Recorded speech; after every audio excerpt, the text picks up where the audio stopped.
Good afternoon student. कैसे है बेटा सभी? आपका अपने YouTube channel source of information technology में हार्दिक स्वागत है। आज हम बात करेंगे लेसन नंबर 6 के बारे में, जो है कि हमारा प्रॉब्लम सॉल्विंग। प्रॉब्लम सॉल्विंग के अंदर क्या होता है, किस तरह से होता है, ये हम डिस्कस करेंगे lesson number 6। Lesson number 6 problem solving, right. तो देखेंगे इसके अंदर introduction to problem solving and programming.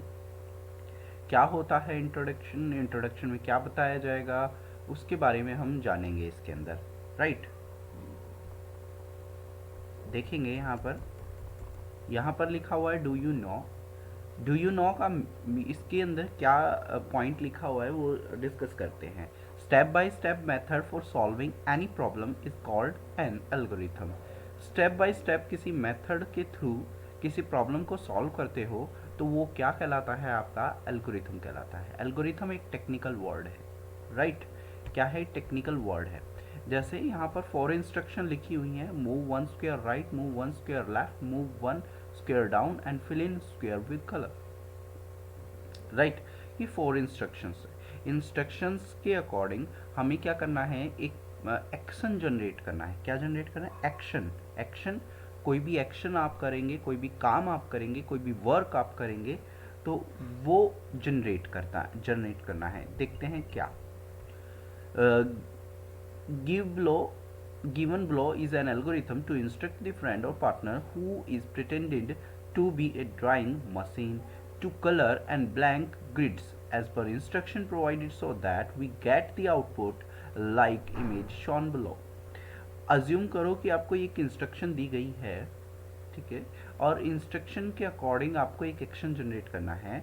जैसे मैंने यहाँ पर रीड किया मूव 1 स्क्वायर राइट, मेरी करंट पोजीशन यहाँ पर है मूव 1 स्क्वायर राइट, मैं यहाँ पर आ गया। फिर क्या लिखा हुआ है next instruction, fill in square with colour. Square के अंदर कलर फिल कर दो, ओके, ब्लैक कलर फिल कर दिया। नेक्स्ट है मूव 1 स्क्वायर राइट, राइट में मूव कर दो, राइट में मूव कर दिया है हमने। और फिर है fill in square with colour, fill in move 1 square right and move 1 square down, down में ये पोजीशन आ गई हमारी। और इसके बाद क्या है, fill in square with colour, colour फिल कर दिया। इट मीन्स हम इस पॉइंट्स को रीड करते हुए यहाँ पर ये जो ग्रिड बना हुआ है यहाँ पर एक्शन जनरेट कर सकते हैं। तो इट मीन्स क्या हो गया कि इस प्रॉब्लम का सॉल्यूशन, या मान सकते हैं कि आप ऐसे भी रीड कर सकते हो इसको, यहाँ से स्टार्ट हुआ, फिर लिख भी सकते हो इसको move 1 square right, move 1 square right, तो राइट लिख दिया आपने, fill in square with colour, colour फिल कर दिया, देन अगेन मूव राइट किया। तो जो जो एक्शन यहाँ पर हो रहे हैं वो उसको आप लिख भी सकते हो और इन एक्शन को देख के यहाँ पर एक्शन परफॉर्म भी कर सकते हो। इट मीन्स आपको सिर्फ इतना समझना है कि ये सारी चीज़ क्या है, आपकी एल्गोरिथम है।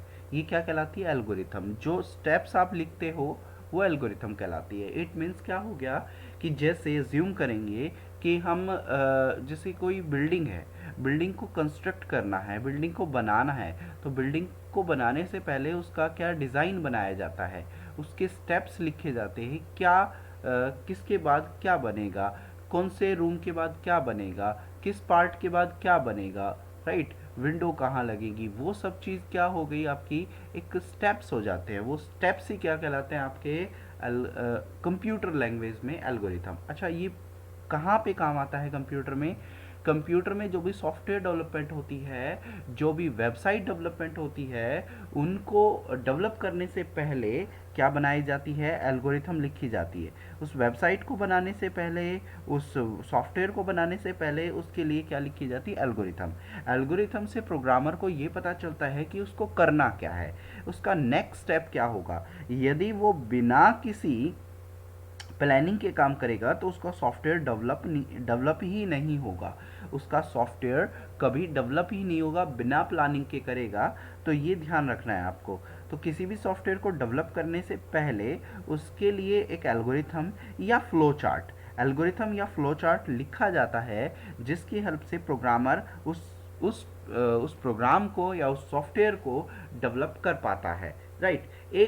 एक दूसरा पॉइंट क्या हो गया, अज्यूम करो कोई सॉफ्टवेयर डेवलपमेंट का काम चल रहा है किसी कंपनी के अंदर, और जो इंजीनियर उसको डेवलप कर रहा है वो किसी काम की वजह से या किसी रीज़न की वजह से उस प्रोजेक्ट को, जिस प्रोजेक्ट के ऊपर काम चल रहा है, उसको छोड़ देता है या उसको सस्पेंड कर देता है या किसी कारण से उसको थोड़े दिन के लिए छोड़ देता है। तो इट मीन्स उसकी जगह कोई नया इंजीनियर आएगा और नए इंजीनियर को उस प्रोजेक्ट को समझने के लिए किसका यूज़ लेना पड़ेगा? एल्गोरिथम का यूज़ लेना पड़ेगा, क्योंकि एल्गोरिथम क्या होती है, उसके अंदर स्टेप्स लिखे रहते हैं जिसको कोई भी प्रोग्रामर आसानी से समझ सकता है, या आप या हम भी समझ सकते हैं, क्योंकि वो सिंपल टेक्स्ट होते हैं। लेकिन कोडिंग को हम नहीं समझ सकते, कोडिंग को हम नहीं समझ सकते, लेकिन हम किसको समझ सकते हैं? एल्गोरिथम को समझ सकते हैं, क्योंकि वहाँ पर स्टेप्स लिखे हुए हैं।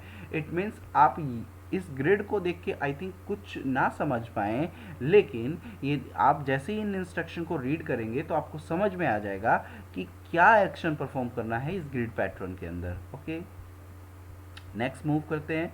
ऐसे ही हमारे पास ये आपको करके देखना है। यहाँ पर एक ग्रिड पैटर्न दिया गया है और उसके रिगार्डिंग इंस्ट्रक्शन है, तो आपको इंस्ट्रक्शन को रीड करना है और यहाँ पर एक्शन परफॉर्म करना है।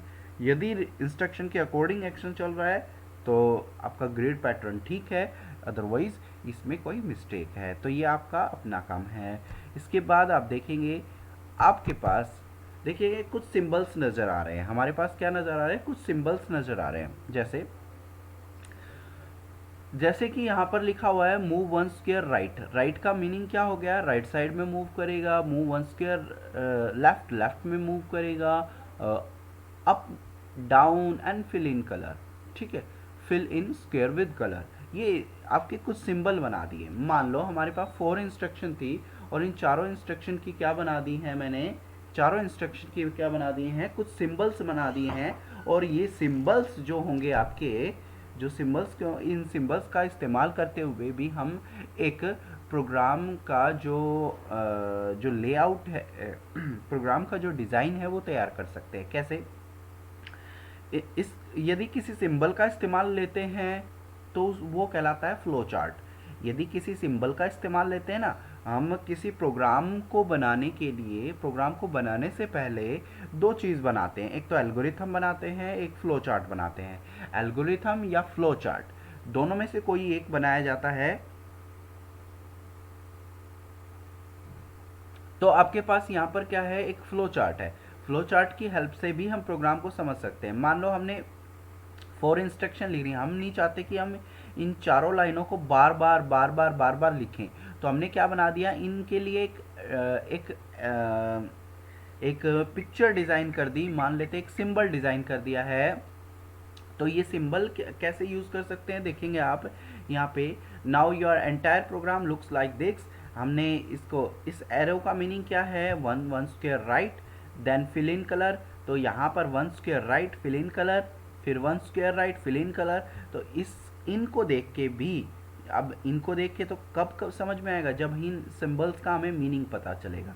तो इन सिंबल्स की हेल्प से भी हम क्या बना सकते हैं? प्रोग्राम का जो डिज़ाइन है, प्रोग्राम का जो पहला स्टेप्स है वो क्रिएट कर सकते हैं, नंबर ऑफ स्टेप्स क्रिएट कर सकते हैं, राइट। तो प्रोग्राम क्या हो गया? Program an algorithm that has been coded. Algorithm बनाने के बाद एल्गोरिथम को कोड करना इनटू समथिंग। समथिंग का मतलब है किसी भी लैंग्वेज में। That can be run on machine, जो कि मशीन पर रन करे। बेटा सॉफ्टवेयर को डेवलप करने के लिए बहुत सारी लैंग्वेज होती हैं, जैसे हमारे पास होती है सी, सी प्लस प्लस, जावा। तो ऐसे ही हमारे पास कोई भी एल्गोरिथम लिख रहे हैं उसको कोडेड करना पड़ेगा, कोड में चेंज करना पड़ेगा, राइट। तो आपको ये ध्यान रखना है। इसके बाद हमारे पास क्या आएगा? नेक्स्ट, ये प्रोग्राम आप करके देखेंगे, आप अपने हिसाब से ये ग्रिड ब्लॉक बनाएं, इनकी एल्गोरिथम आप लिख लेंगे। जैसे one square right fill in colour, one square right fill in colour, one square right and one square down fill in colour, one square. इस तरह से आप इनको रीड करके आप क्या बना सकते हैं? एल्गोरिथम राइट कर सकते हैं इन सब इमेज को। देन इसके बाद क्या हो जाएगा कि यहाँ पर देखो, यहाँ पर तो क्या बताया था? यहाँ पर बताया था कि आपको ग्रिड पैटर्न बना के दे रखा था, आपको एल्गोरिथम लिखनी थी। लेकिन इस नेक्स्ट एक्टिविटी में आपको दोनों चीज़ आपको ही करनी है। पैटर्न आप अपने अकॉर्डिंग बनाओ और उसका coding, coding in the sense उसकी एल्गोरिथम अपने आप लिखो। पहले एल्गोरिथम लिख लो फिर कोड बना लो, या पहले कोड बना लो फिर एल्गोरिथम, जो भी आपको करना है। पैटर्न, जो भी आपको डिज़ाइन तैयार करना है पहले डिज़ाइन बना लो फिर कोड लिख लो, या पहले कोड लिख लो फिर डिज़ाइन, जो भी आपको करना है वो आप इसके अंदर कर सकते हैं। तो इनको फिल करना है और उसके अकॉर्डिंग एल्गोरिथम लिखनी है। एल्गोरिथम मैंने बता दी है कि नंबर ऑफ स्टेप्स आपको लिखने हैं जो आप कर रहे हैं। Problem solving technique, flow chart. अब मैंने बताया कि प्रॉब्लम सॉल्विंग के लिए, प्रॉब्लम सॉल्विंग का मीनिंग क्या होगा? प्रॉब्लम सॉल्विंग का मीनिंग होगा आपका कि आप जो प्रॉब्लम सॉल्व कर रहे हैं, प्रॉब्लम का सॉल्यूशन आप देख रहे हैं, जैसे कोई प्रॉब्लम आ जाती है, प्रॉब्लम को जैसे सुडोकू भी खेला होगा आपने, ऐसे ही आपने स्नैक और लैडर भी खेला होगा। ये गेम होते हैं, ये गेम आपने खेले होंगे। इसके लिए भी हम एक एल्गोरिथम लिख सकते हैं, इसके लिए भी एक फ्लो चार्ट बना सकते हैं, राइट। इस गेम के लिए एक फ्लो चार्ट नीचे बनाया हुआ है, वो देखते हैं। जैसे यहाँ पर एक फ्लो चार्ट बनाया हुआ है, ध्यान से देखेंगे। ओके, आई थिंक ये पूरा नज़र आ गया होगा आपको। देखो यहाँ पर स्टार्ट लिखा हुआ है। गेम को स्टार्ट करने से पहले क्या करेंगे? गेम को स्टार्ट, आपने गेम कर लिया स्टार्ट, गेम को स्टार्ट करना है। देन थ्रो डाइस, डाइस को थ्रो करेंगे। Move the game piece, move the game pieces as per the number on dice. Third step में क्या बताया है कि जो आपका नंबर आएगा उसके अकॉर्डिंग आप क्या करेंगे? पीस को मूव करेंगे।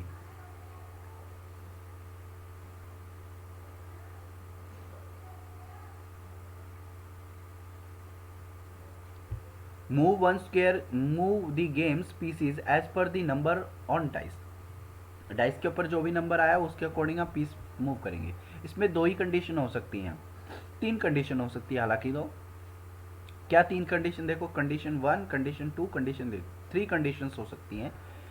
या तो आप स्नैक, या तो लेडर के अंदर landed on a snake head, यदि आप स्नैक हेड के ऊपर जाओगे, यदि ऐसा होता है, यदि ऐसा होता है, if yes the slide down to the tail on, slide down to the tail of snake, आप क्या हो जाएंगे? स्नैक के टेल पे आ जाओगे। हेड पे चले गए तो स्नैक के टेल पे आ जाओगे। Okay, go to step 7। Step, यदि ऐसा होता है तो स्टेप 7 को रीड करो। Give the dice to the next player, next player को दे दोगे आप डाइस। फिर अगला स्टेप कौन सा है? Go to step second, second step को रीड करो। गो थ्रो द डाइस, फिर सेकंड प्लेयर डाइस को थ्रो करेगा, फिर से उसका एक नंबर आएगा। अब मान लेते हैं कि वो स्नैक के हेड पे नहीं जाता है। इफ मान लेते हैं landed on a snake head, मान लेते हैं no. If no, go to step 5। Landed on the bottom of the ladder, हो सकता है कि लेडर के बॉटम में मूव करे।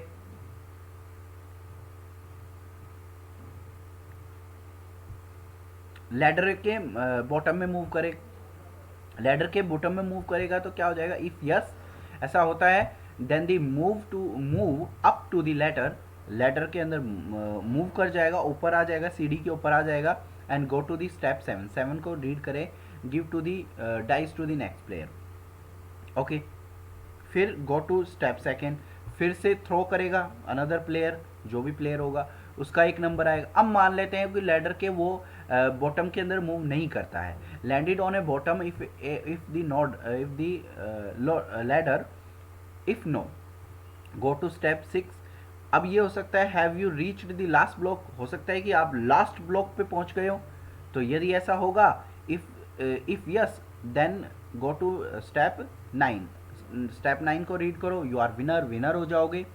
And then stop. यदि ऐसा नहीं होता है, you have reach the last block, if no, go to step 7 and give the dice to the next player and go to step second. तो ये स्टेप बार बार चलते रहेंगे जब तक आपका कोई एक विनर नहीं बन जाता है, राइट।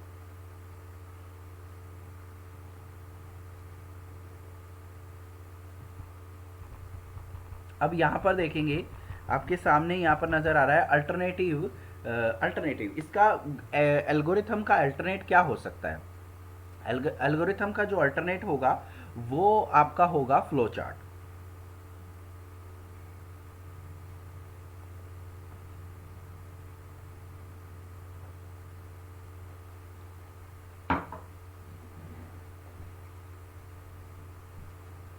देखेंगे flow chart, Alternatively, the same algorithm can be presented in flowchart form called sorry.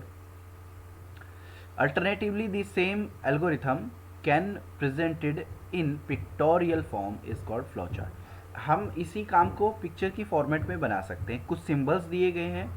We are notice various symbols being used in flowchart. Different symbol have different meaning and used be should be used appropriately. Right. अब देखिए यही game ऐसे ही लिख रखा है flow chart की तरह से. स्टार्ट किया डाइस, ये पूरा एल्गोरिथम फ्लो चार्ट में लिख दिया. Throw the dice, if yes then snake ladder के हेड के ऊपर मूव करोगे, देन यस ये slide down to the tail of the snake, यदि नो तो बॉटम ऑफ द लैडर, यदि yes move to the move up the ladder, यदि no तो रीच दी नेक्स्ट ब्लॉक. मतलब इस एल्गोरिथम को इन सिंबल्स के थ्रू रिप्रेजेंट कर दिया. अब इम्पॉर्टेंट क्या है कि ये जो सिंबल्स है ना आपको आपके सामने नजर आए, इनका मीनिंग समझना कि जो स्क्वायर है, ये डायमंड शेप है और ये सर्कल है, इसका मीनिंग क्या है, इन एरोज का मीनिंग क्या है. ये मीनिंग समझेंगे तभी तो फ्लो चार्ट को समझ पाएंगे. देखते हैं. A flow chart is a picture. Flow chart का मीनिंग समझ लेते हैं आज. What is a flow chart? A flow chart is a picture और graphical representation of the problem solving process. किसी भी प्रॉब्लम को सॉल्यूशन के लिए हम एक पिक्चर या एक ग्राफिकल रिप्रेजेंटेशन करते हैं. A flow chart gives a step by step procedure for solving a process. ऐसा ही एल्गोरिथम करता है, स्टेप बाय स्टेप प्रोसीजर देता है या स्टेप्स देता है, तो ऐसे ये भी देता है फ्लो चार्ट. ये अल्टरनेट है फ्लो चार्ट एल्गोरिथम. एल्गोरिथम बनाओ या फ्लो चार्ट, दोनों में से एक बनाओ.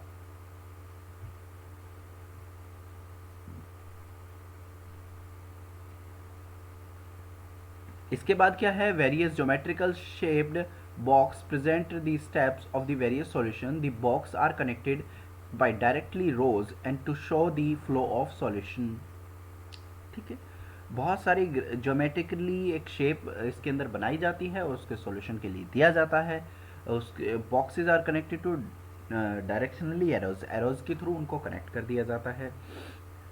Use of flow chart to specify the method of solving. Method को to specify the method of problem of solving a problem. Problem के सॉल्यूशन के लिए कोई स्पेसिफिक मेथड बनाना.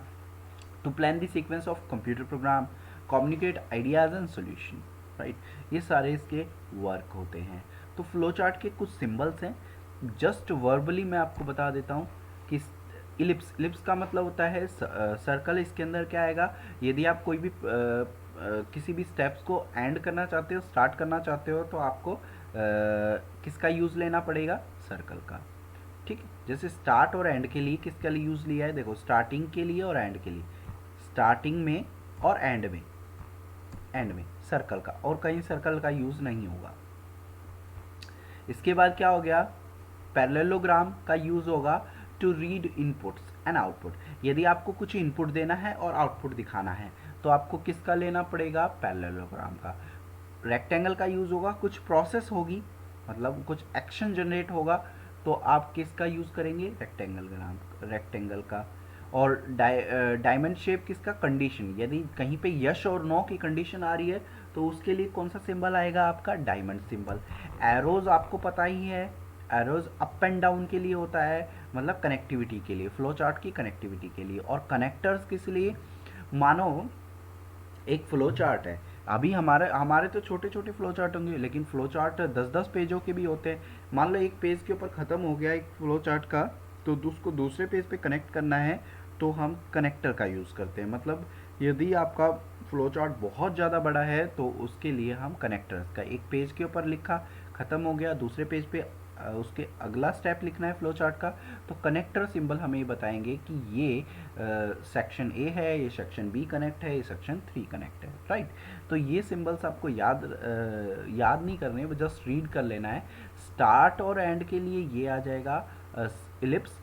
पैरेललोग्राम आएगा इनपुट और आउटपुट के लिए. रेक्टेंगल आएगा प्रोसेस के लिए, मतलब जहाँ पर कोई भी काम होगा. और डायमंड आ जाएगा कंडीशन, जहाँ पर ये लगाना होगा यस या नो, और एरोज कनेक्टिविटी के लिए, और कनेक्टर होता है बहुत लार्ज प्रोग्राम के लिए, राइट। तो ये आप ये ध्यान रखना है, और इसी के बेसिस के ऊपर हम फ्लो चार्ट को रीड करेंगे, और इसी के अकॉर्डिंग, इन सिंबल्स के अकॉर्डिंग ही हमारा आगे चैप्टर बढ़ेगा ये, राइट। तो इस वीडियो को आप देखें और समझने की कोशिश करें, और फिर भी यदि आपको नहीं समझ में आता है तो मैं दोबारा से एक्सप्लेन करूंगा, और कोशिश करें जब भी मैं ऑनलाइन क्लास लूँ ताकि आपके डाउट्स को क्लियर कर पाऊँ मैं उसके अंदर ऑनलाइन जूम के थ्रू। हालांकि ये भी आपकी ऑनलाइन की तरह ही है, लेकिन क्योंकि हमारे जो सॉफ्टवेयर्स हैं, जैसे जूम हो गया, गूगल मीट हो गया, इसके ऊपर हमारे सॉफ्टवेयर काम नहीं करते हैं, प्रॉपरली वर्क नहीं करते हैं। जैसे गिम्प सॉफ्टवेयर हो गया, आगे हमारा क्यू बेसिक आएगा, वो programming software in online platform के ऊपर काम नहीं करते हैं। इसी वजह से हमें इसके थ्रू पढ़ना पड़ रहा है, यूट्यूब के थ्रू इसको स्टडी करनी पड़ रही है, राइट। तो आपको ये ध्यान रखना है कि आपको आपका इम्पोर्टेंट ये आपका पॉइंट ये होना चाहिए कि सर हमें किसी तरह भी कोई भी पॉइंट छूटे ना और क्लियर हो जाए। तो आप ये ध्यान रखें कि वीडियो को पूरी देखें, एक बार नहीं समझ में आता है दोबारा देख लें, और आप वीडियो को देखने के बाद यदि आपको फिर भी कुछ रह जाता है तो कमेंट सेक्शन में कमेंट कर दें, ताकि मैं उसको देखकर आपके लिए उसका सॉल्यूशन प्रोवाइड कर पाऊँ, राइट। तो इस वीडियो को देखें और लाइक करें। Thank you so much.